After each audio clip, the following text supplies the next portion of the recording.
All right, so just wanted to give you a look at the 59 flat top project. This thing is nearing completion, and as you saw in the last video with the 70 Monty, I've already started taking that car apart for its freshen up throughout this year. Again, I've been back driving this car since August, just slowly putting parts back.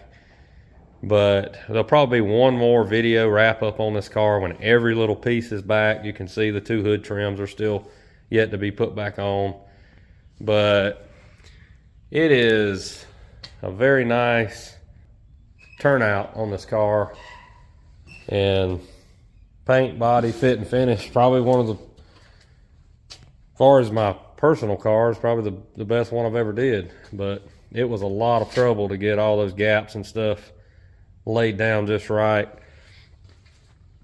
We got a reproduction 409 air cleaner. That'd be for like a 64 or 5-year model. They put them on 327s as well. Got some original chrome 409 valve covers. But this is a 348 engine. I still got to decorate it up with the decals. I think I'm going to just have some fun with that. Put the 409 logos on it. Kind of like a what if type of thing. I also wanted to briefly mention the rally wheels on the car will be staying. At one time I had thought about doing the factory hubcaps, white walls. I just can't justify $3,000 for wheels and tires. I put a smaller tire on the front. It helped the ride and drive of this car a ton. So it just steers better, rides better. These big tires I like to run on the Monte Carlos work well on those cars, but the way these are designed with the X-frame, the low center of gravity from the factory, it's just hard to reinvent the wheel. If you start lifting the suspension on these cars from 58 to 64, it's going to ride like a 2-horse wagon. It just don't work. It just rides so rough. It just takes the geometry so crazy. So all my trim has been professionally finished by Brown's Metal Finishing in Spartanburg, South Carolina. He suffered a blood clot several months ago, so thoughts and prayers are with him. Keep him in your thoughts and prayers to make a full recovery in the coming months. But just kind of wanted to show you the fit and finish of this car. It's you know, probably about as good as you can get without getting any more extreme. I got a little bit too cute and had to do some filing in a couple of places after the car was painted, so just be aware of that. It's just simply not worth the trouble to make everything perfect all the time.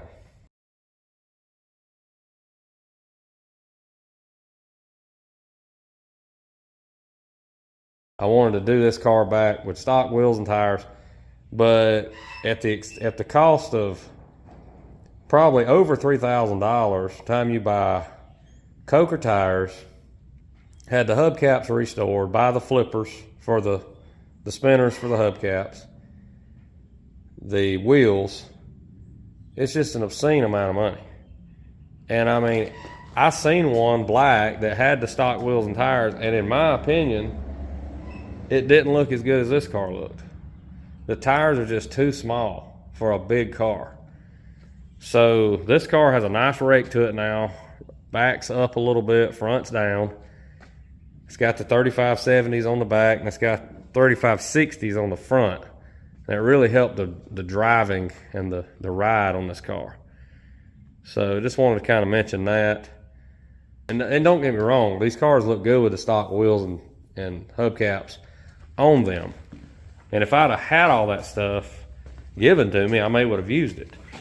But I'm not on an unlimited budget. So, you know, it's like, where do you draw the line? You keep throwing money at a car, it's like you just keep on.